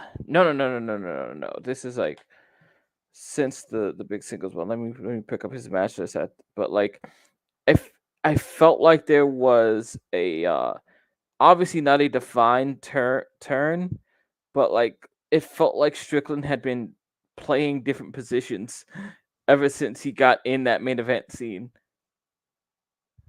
I can see what you mean, but it kind of feels like they just got into it with him as a heel because that's what it was, and then the Hangman thing happened, and he just got all the way over, and they were like, "Well, let's flip it, let's do the other thing." Sure. I got a fucking fly flying around my house. I want it dead. I thought it landed on my face. I just slapped myself on live stream, so that's cool. You get Tony Storm versus Serena Deeb now for the AEW Women's World Championship. It is it's probably going to be great. I almost have no doubt about it. Serena Deeb, they were trying to use her as a babyface for a bit. She was out there cutting babyface promos, and the crowd was shitting on her, and it was like, this isn't working. So this week they shifted back, and she turned, and she didn't like turn or anything. She just got aggressive again. She held on to the submission lock on Tony Storm, and the crowd was booing, and I was like, okay, well, they shifted the dynamic back because the other thing was not working. Tony Storm is just kind of over right now, and yeah, but I also just think like I don't think anyone's gonna be. I say this in the kindest way. I don't think too many people are going to be particularly sympathetic towards Serena Deeb, and I don't think that demeanor suits her the best. No, even though there's an element of realism to it, because I'm sure that's what they were going for. But you really did have seizures, and it's like they don't give a fuck. That almost makes it worse because now people are shitting on something that's real. Right. And that was rough. That literally happened last week. She's trying to talk about how I came back to life, and they're like, "Let's go Oilers." It's fucked up. So she'll have a great match here with Tony Storm, though. She won't win, but which sucks too because I love Serena Deeb. But what did you think, Rick? I thought there was an odd choice there to do the whole thing like, I am naked in your towel. Woo! I don't think you should ever think too hard about what Tony Storm is doing.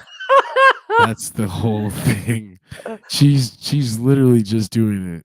And then, What was the purpose here? She stole her towel. She's just like, what? I want it. My titties are rubbing on your cloth. She's a sick person too. She actually she means that when she says things like that. This is just the fucking things that Tony says in promos. She's great. I'm glad that she's finding the balance again. Mariah, rest on my bosom. My child. Yeah. She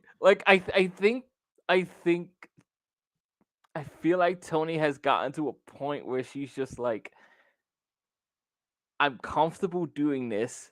At the same time, I want to know how many dirty jokes I can slip into these promos every single chance. Yeah, she's pushing. She's always pushing it. I'm going to punch your taint. Like, what the fuck? There's something in the backstage promo with Mariah that I'm upset now that I can't remember, but it's just like yo, you just be saying some wild shit.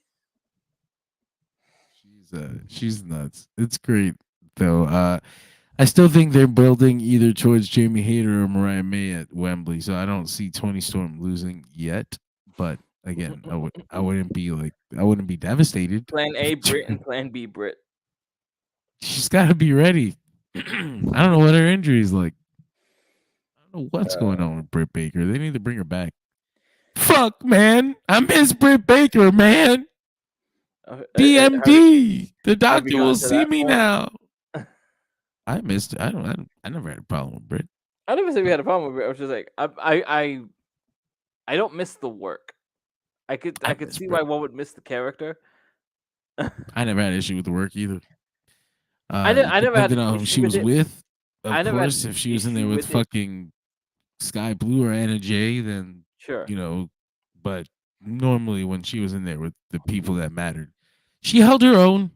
No, I don't think Britt's work is bad. I just think I think it's particularly middle of the road compared to some of the better people they have. But also, some of the better people they have are just not gonna compensate for their weaknesses the way that she does. That's why I want to see Britt back. She found her niche. She kind of mizzed it up over there in the women's division. I don't believe that at all. I believe that she definitely wasn't. That's a compliment. No, fuck that. That's not a compliment. I think it is. She took the wackest, lamest, safest fucking route to success that works technically, sure, but I don't see it that way. I don't think she was nearly as bad or mid as people try to proclaim that she is. I find the Miz to be a compliment. It's Miz fucking sucks. The Miz the Miz took what he had and made it work for him on a massive level. It works, and he made so much money, and he got a hot wife off of it. Yes, he did. And I hated watching it for 20 years. I fucking God, it was fucking horrible. No, they're doing Adam Copeland versus Malachi Black in a barbed wire steel cage for the AEW TNT Championship. Mm-hmm. Malachi Black missed it. Adam Copeland started acting fucking strange, and now he is Brood Edge again. So I'm hoping they got all this. He's trying to make Cope a thing. Cope, call me Cope. I guess Grandpa. He says he's still not used to Adam Copeland, and he's really trying to lean them toward the Cope thing. Your name is Edge. He said that to Renee Paquette. If Malachi Black doesn't lose this match, I'm gonna start calling foul. This fucking guy Doesn't lose this match? doesn't. This Okay. fucking guy had this 6-man tag at that pay-per-view, and I was like, why are they doing a 6-man tag at this pay-per-view instead of the singles? We're really extending this to Double or Nothing? Okay. And I laughed because I made the joke that, well, there's always that silly rumor that he doesn't want to do jobs. And I was like, well, doing a 6-man match at the pay-per-view instead of the title match doesn't help that rumor, but that's funny. And then they announced that his singles match with Edge would be a barbed wire steel cage match. And I was like, oh, that also doesn't help that, but we'll see. We'll wait till the show. We'll see. We'll see what happens at the show. And now the show is getting closer, and Edge did the bloodbath thing on the go home, and I was like, oh, he's gonna Malachi Black's totally gonna win the title at at this pay-per-view. And that so you meant doesn't win. Yeah, if he does win though, if he gets pinned, I will be fairly surprised, but also I'll have to eat crow because I've been thinking like I guess I'm mixing up because I swore I heard you say if Malachi Black doesn't lose, I'll be upset. No, I'll be upset. I'll start calling foul like this motherfucker really doesn't want to do jobs. But do you think he should win? That should? I don't know. Adam Copeland is pretty old. He shouldn't be holding on to the TNT title for any like significant amount of time. But he's also been having a pretty good run. Like he's had a whole lot of different matches. Then I've seen him have lucha matches and fucking technical matches, and it's all this different shit that you've never seen Edge do before. And I've had fun with it. I imagine it's not something that can sustain itself all the way to like, I don't know, Wembley or something. So probably should give it to Malachi Black. But it's also really funny that Malachi Black got a championship and pretty much didn't have any singles matches for like 3 fucking years. Yeah, I don't know what to expect out of this. Hopefully it's not a bunch of magic tricks and bullshit. Not a fan of any of that spooky shit. Just not. They're doing Jon Moxley versus Takeshita in an IWGP World Heavyweight Championship eliminator match. Because somebody probably cried foul. Yeah. Well, they already had before when they did Hobbs the world title match. I wondered if making it an eliminator match meant that Takeshita would win. Pinfall over Moxley here wouldn't be the worst thing in the world for Takeshita. He's actually there was a quote online from Takeshita this week where he talked about how he thought there might not be enough space for Asian character like his on American television. And I wondered if people tried to say it was a work interview. I was like, which part of that is a work? Like, which part of that is working? Like, why would he say like that? Doesn't sound like it's building towards anything. What are you fucking talking about? But we'll see. I don't know. Pinfall over Moxley certainly wouldn't help his position in the company, for sure. I probably prefer that. What do you think? I don't know. That one's interesting. Obviously Moxie's been in this strong play.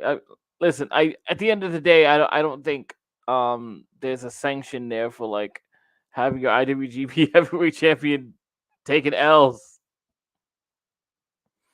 I think the belt becomes an issue, a priority at that point. Because I think once you put that belt on him at some point, like that booking becomes something of a collaborative effort between them and New Japan, right? I think they also have a world title match booked already, announced for John. Yeah, against Evil at Dominion, probably. So that might actually be the real reason why they announced it as an eliminator match, because Moxley can't defend the title before his match with Evil. Can't no he? matter what. Being things you get it. They've been stranger mandates that come down all of a sudden out of nowhere. I feel like they just did though. They did do that before. He With defended Naito. against not Naito, but not right just now before he defended against shooter. You mean right? Yeah, Yeah, he defended against so and Hobbs. so. Yeah, Which that's what I mean. That probably is what spawned whatever conversation had to happen after like well, a I bunch of guess wrestlers so. didn't Yeah, like that. and he's also got a fucking match at what Bloodsport Bushido. That's right. He's definitely winning that. Yeah.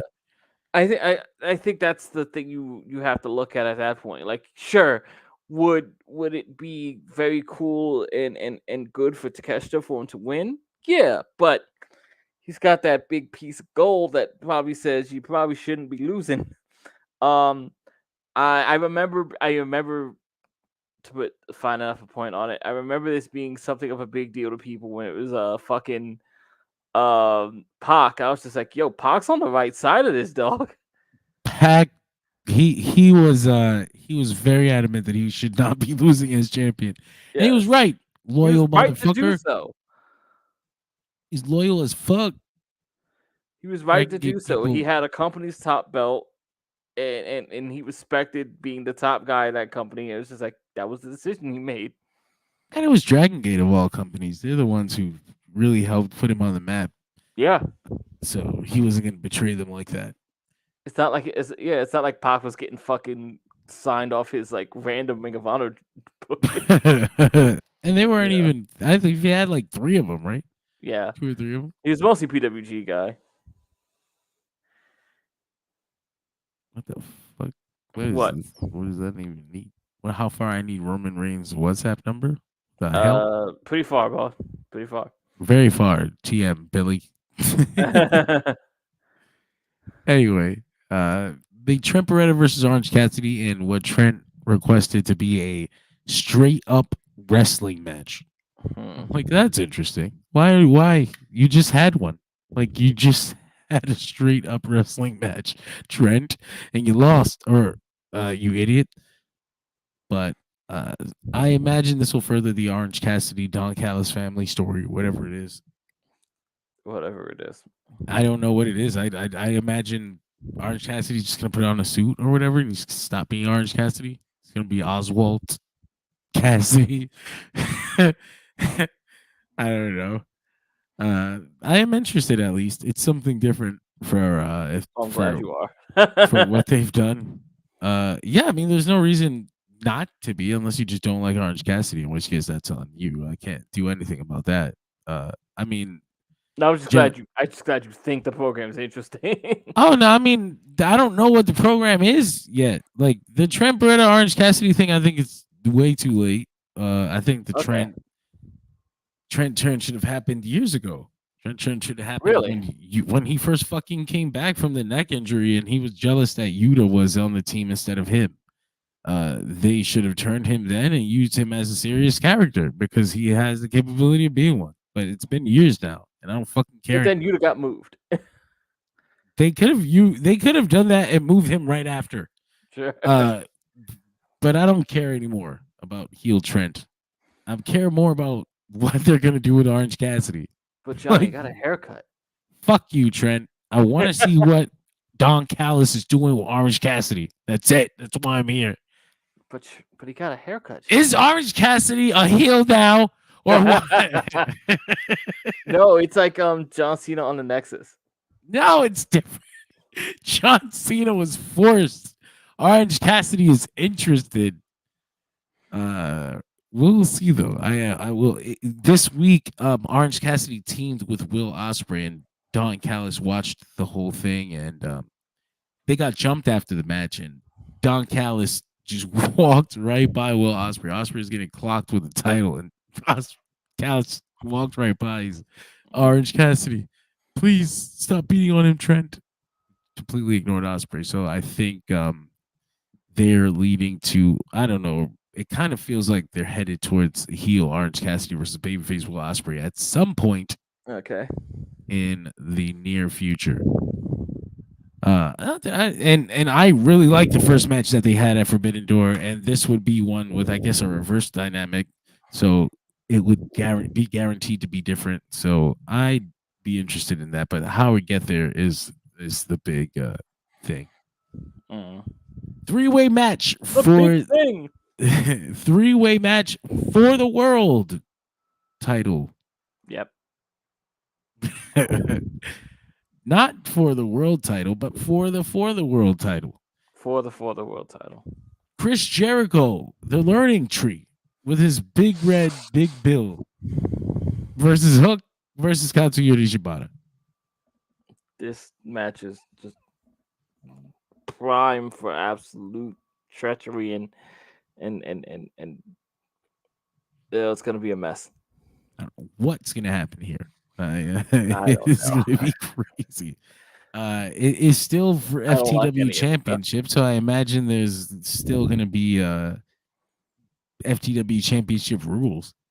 I mean, isn't that sort of inherent to the triple threat match anyway? I guess no disqualifications because that's confusing. Chris Jericho probably retains here, and I wouldn't be surprised if he gets a new member of the learning tree. Yay.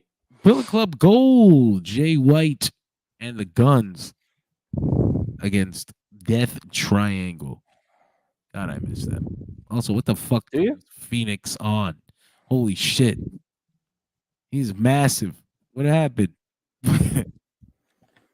He's Super Phoenix. You can't even call him Ray Phoenix. Was he working out with AJ? I don't think he's working out with AJ. I think he ate AJ. Death Triangle. Yeah, I missed them. What the hell? They're the best trios champions this company's had so far. That's not saying much. Yeah, fuck you. I like the elite.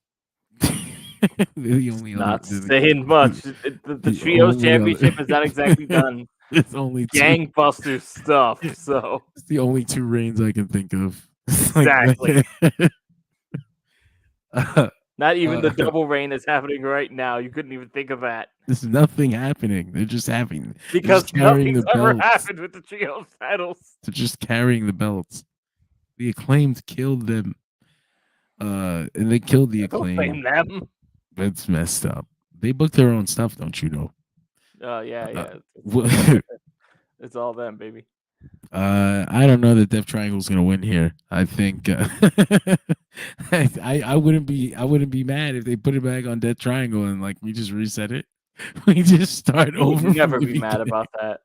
We just start over. We just put it back on Death Triangle and act like this is the first trios title reign again. Fucking House of Black won it and made them gray, and it still didn't mean anything. That was weird. Why did you do that? Yeah. So I love that response. Why'd you do that? Bullet Club Gold will probably retain and continue to hold 9 belts. That's another thing. Why are they like? Well, they're assholes. I don't think you should question assholes. Is that it? Or just well, he is with the symbology of like keeping the scissor belts.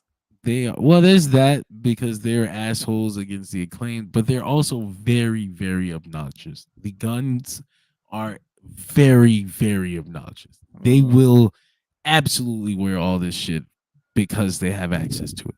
I guess so. We got Willow Nightingale versus Mercedes Moné in the first of our 3 triple main event matches.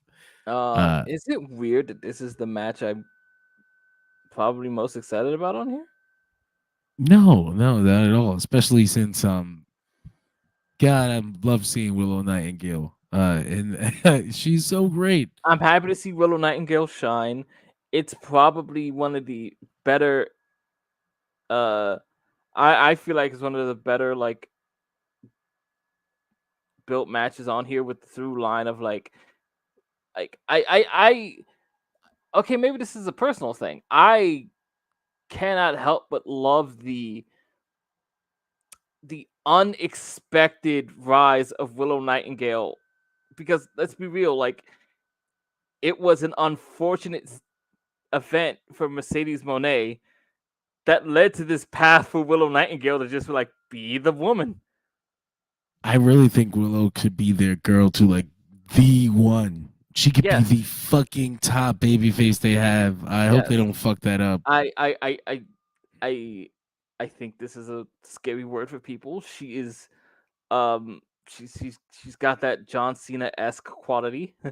She does, though. She really does. In that she's just this fucking complete, clean babyface who can get down, and when they're in the ring, they get aggressive. It doesn't feel like they're out of character or anything. It feels like, you took them too far. Yes. I'm angry. I'll even go so far as saying, I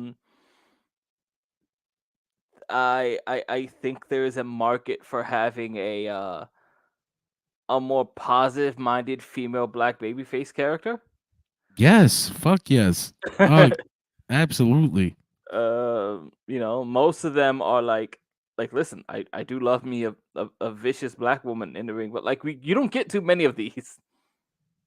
No, man, and and Willow is just so genuine. It feels like legitimate happiness and sunshine and rainbows, and I just want to even when she uses the death metal font, which is even funnier. I just want to give her a hug. Yes. Willow.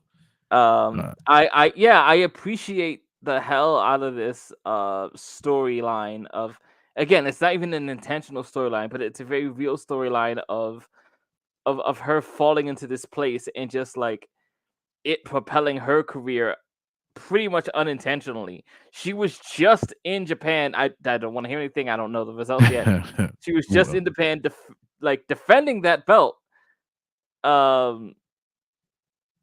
And there's something to be said for that. You remember back in the day, John, when you would just turn on. You don't, because I didn't even remember it either, but I heard about it.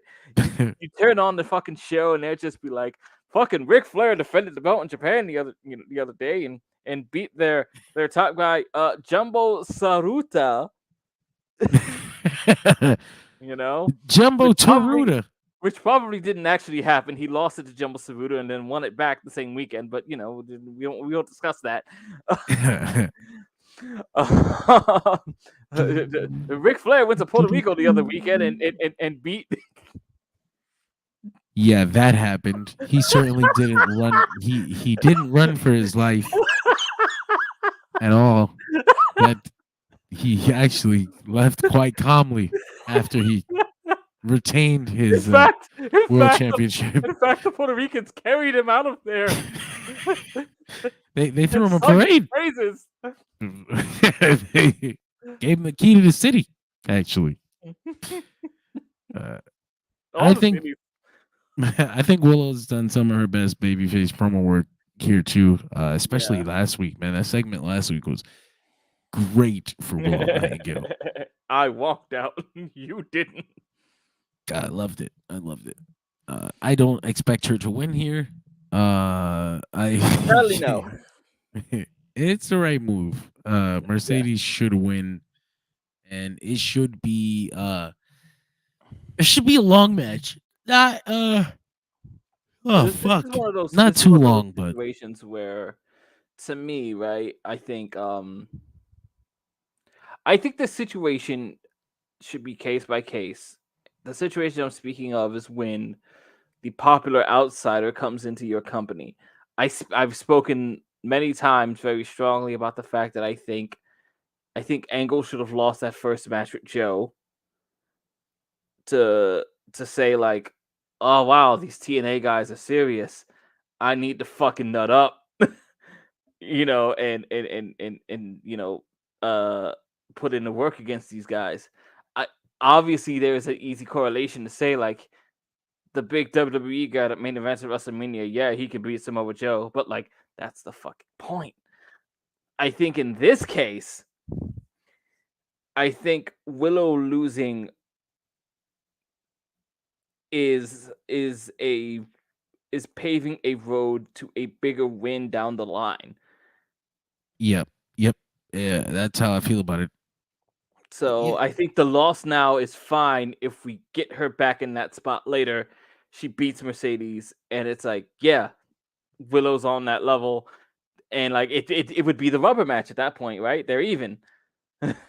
Willow has to prove that she can actually beat Mercedes Moné without the ankle injury. Yada yada yada. It writes itself, damn it. It's already written itself. We're in such a great place with it. Yes. When she does Stop changing lose, the scripts. I'm sorry. I hope, I kind of hope she does get screwed. I don't want to see her just get fucking pinned either. Like, she's so good. I wouldn't be upset if it's just the old, like the you just hit them with the roll up, because sometimes like that's sometimes that's better than being outright beaten, or in Sasha's case, tapped out. Yeah. They kind of teased her, not teased, but I have had this feeling that Mercedes is gonna go heel at some point soon, and I can see that. I thought that I definitely thought that. I also think that's her natural place. I'm sorry. It is. That's why I think it comes off when she's trying to do this babyface character. I don't think it comes off genuine at all. No. I think it feels like there's a hidden bitch under there. Like she's ready to be a bitch to somebody if they say the wrong thing or look at her the wrong way. Like in character, obviously, not as a person. I don't think I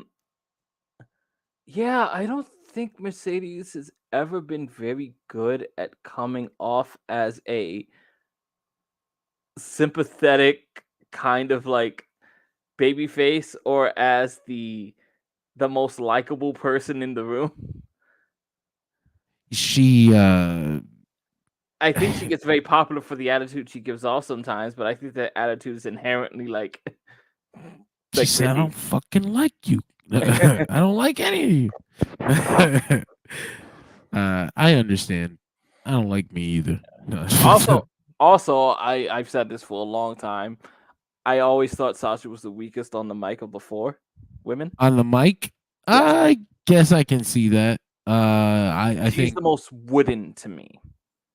It doesn't help. It doesn't help that she kind of stands out even more in AEW. Like it's a whole different cadence than the way other people are talking. She comes in like, oh yeah, with this.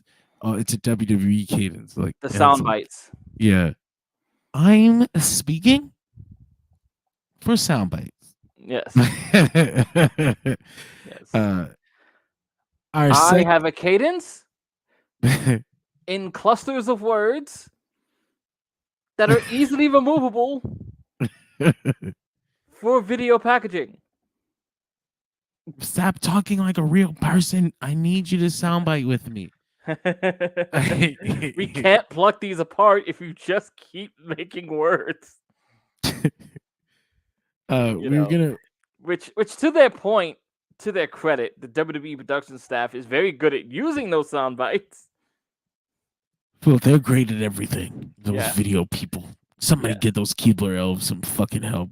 Yes. I'm always especially impressed at the ones where it's just like WrestleMania just ended. Here's your video package. You know they had to have been working on that all night. The entire show. And especially when you're just like when you're timing clips to the songs, and you got a new clip, and you got to like what clips, what children have to die for this to work in 3 minutes, John? You don't want to know. We have the Anarchy in the Arena match after that, and we don't know if this is the match order, but it's just the Anarchy in the Arena match is what I have left on the list. Will lead to Anarchy. The Elite, Kazuchika Okada, Jack Perry, Matthew Jackson, and Nicholas Jackson versus Team AEW. Bryan Danielson, FTR, and Darby Broken Ass Allen. This is gonna be great. It's gonna be wild. It's got a bunch of great wrestlers. It's got a bunch of great wrestlers in it. They're going to do crazy shit. It's probably Bryan's last Anarchy in the Arena match. Sure. He's going to do some shit. He almost got concussed in the last one. I'll ask you shit up on here. I meant to ask you. Otherwise, I think you were on the cast. Is the neck injury I'm hearing about legitimate? For who? For Bryan. He said that he was told he would have to get surgery at some point. Okay. by a doctor, but it wasn't like a injured list injury. It was he's trying to make it to the finish line type of thing. Like I'm hurt. I gotta make it to Sure. October. It's 5 more months, so we will see. Uh, yeah, I can't remember what interview he said it in, but he did Okay. say something like that. I mostly asked that because I was trying to separate like the worked injury around the Tiger Driver between what else I was hearing. Oh no, because it wasn't like he has like an injury that he just discovered. It's just that Okay. he wrestles like a fucking maniac, and Sure, and that's it's coming around. hey, listen, those are the choices you make, and they catch up when you make those choices with your body. I was just trying to like, I wasn't sure if, yeah, I just didn't know if this was like part of the story or if this was something else. No, it's definitely something else. It's weird that they dropped that story. I haven't Did they? seen. Well, It hasn't not like entirely, but it he's just not like hasn't come up. talking about it. Yeah, he's not selling the neck. Osprey is still bringing up the fact that he's not using it anymore. So Okay. that's still there. He asked Roddy like, "Why are you trying to goad me into using the move, mate?" So he's still pushing that, but I don't know what it means. I don't know what any of this means. I'm still not a fan of it, but it is what it is. Mostly Of the because I wasn't a move, fan. Mostly because I'm not a fan of. Typically, I would like this sort of thing, but also because of what I felt was the overuse of the Tiger Driver, it also just kind of like rings hollow for me. I only like the first one. I was like, I mean, there is some that he finished with after that. I was like, okay, it's fine. But he was using it to fucking have people kick out for a little bit, and I was like, oh, come on, dude. Yeah, Come it on. just became a falsie. You're not supposed to do that. That's disgusting. You fucking that's nasty. It became just another falsie, and it's like that bothered me. And then we made an angle around it. I was just like, well, I don't care because it wasn't beating people.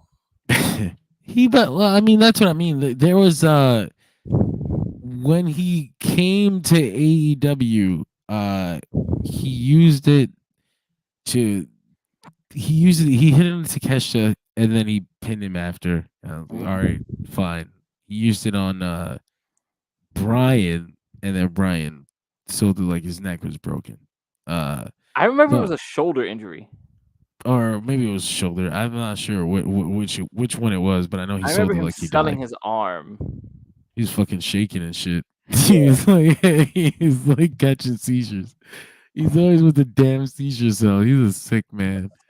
I love seizures. Slightly off topic because I forgot what it was. I was going through some older matches. I think it was something with I think it was a timeline thing where I was trying to like I was watching some old Dudley stuff. Do you remember the angle with Edge and Christian? Where it was just them and Edge and Christian and the Dudleys were the baby faces. Is that in the year what 2000? No, it's a little later than that. Because like 2001. 2000's like the big triangle ladder match at WrestleMania. Yes. Right, and then there's the WrestleMania 17 rematch, which was better. Yeah. And then the SummerSlam match. Yeah, this is a bit ways after that because like Edge and Christian are the tag team on top, and the baby faces are the Dudleys, and they did the thing with the concertos to both Dudley boys, and the angle going into the match is that both Dudleys are going into this match with concussions. Real life imitates like, art. Which is like a sin now. This is a CTE tag team match. Like, talk about things you could not get away with today. Sponsored by Concussion Medicine. Sponsored by Will Smith movie. That's a great movie that they don't want you to talk about. Do they still not? They never will. They never will. It's Tell the still true. truth. It's all still true. Like, all of it is still true. It hasn't been disproven yet, motherfuckers. But yeah, that's the main event. We kind of talked about it in depth a little while ago. Swerve Strickland versus Christian Cage for the AEW World Championship. You look like you're kissing your microphone. I am trying to adjust this audio. Oh gosh, I see. That's funny. What the fuck? Yeah. I love my mic. Wait, I hope you do. like, uh, that's funny. I'm back. What the hell were we saying? Oh yeah, the main event: Swerve Strickland, Christian Cage, World Championship. Pretty sure that Swerve will retain here. I think sometimes Christian can be. People can forget how good he is in the ring because he goes on breaks in between because he's a little older. He's an older But man, and he just doesn't have to. He's that he good. really doesn't. He really is. He really is, and especially at a main event level. And anytime AEW has counted on him to main event a pay per view for them, he Yeah. goes above and beyond. So I have no doubt that this is going to be yet another instance of him putting over another young wrestler. Fucking Christian, man. Christian has been one of the best signings they ever made. Yeah. And when he came in, people were so disappointed. Like they were so mad. Like, oh, it's Christian. Remember when they said it was a Hall of Fame level fucking talent? It was fucking Christian. I knew it. It was awesome. Yeah. From the moment he came out with that damn Evanescence ripoff theme, I knew we were in for a goddamn ride. Good morning. Good morning. It is morning, in fact, 5 a.m. on the East Coast. He even survived like his biggest thing, almost becoming like an overly repeated meme, and it still works. He just kind of shit. He doesn't like. Sometimes a wrestler can find a thing, and they use it even when you don't have to, just because it's like fucking all the way over. Christian doesn't run away from it, but he also is not using it when it doesn't have to be used. But you can be damn sure that if you come up in his ring with a dead father, like he's going to have some smoke for you, sir. And that's fine. But yeah, I think back to the All In match with Kenny Omega. I think to the 2 out of 3 Falls match with Darby Allin. Now this opportunity All In. Swerve. Yeah, all out. Yeah, all out. Oh, they're all the same shit. Yeah, all out 2021. And the Darby Allin match, 2 out of 3 Falls match, and now this Swerve match. And yeah, Christian's a man. No doubt. He won't be winning this world championship, unfortunately, but such is the way. Isn't unfortunate?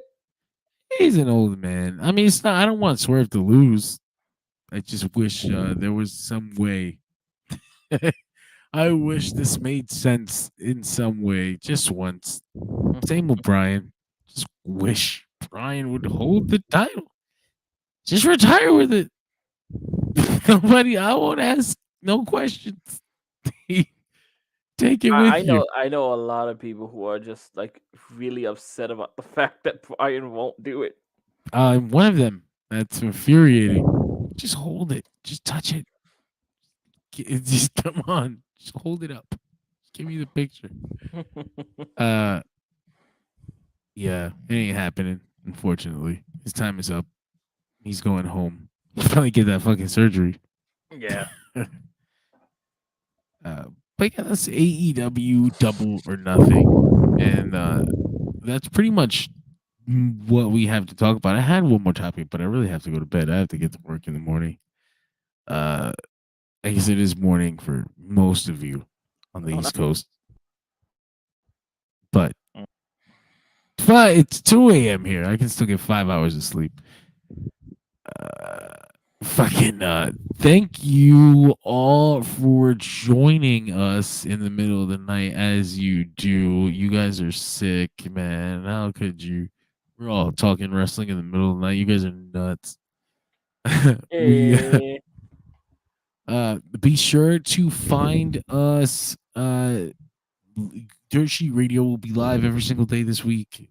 We will also be live today at not midnight. We'll be live this evening for the TNA Impact post show rewind.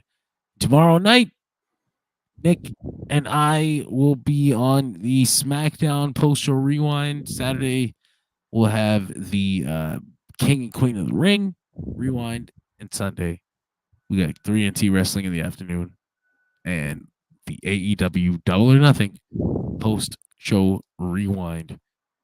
So be sure to keep it tuned, keep it locked on Dirt Sheet Radio. Double check our fucking partners, comicbookclick.com/Dirt Sheet Radio. Go on YouTube and catch the latest episode of Major Issues covering the first half of X-Men 97 Season 1. Excellent episode on video now on YouTube. Dolphin Podcast available everywhere podcasts are found. Promo code DSR10, monk.com for your aromatherapy needs. And the Cold Case Project on YouTube, run by Tony LaRocco. Hundreds and hundreds and hundreds of hours of cold case mystery content for you to chew on. But that's pretty much us. And we will see you guys next week. Thank you. Let's get it.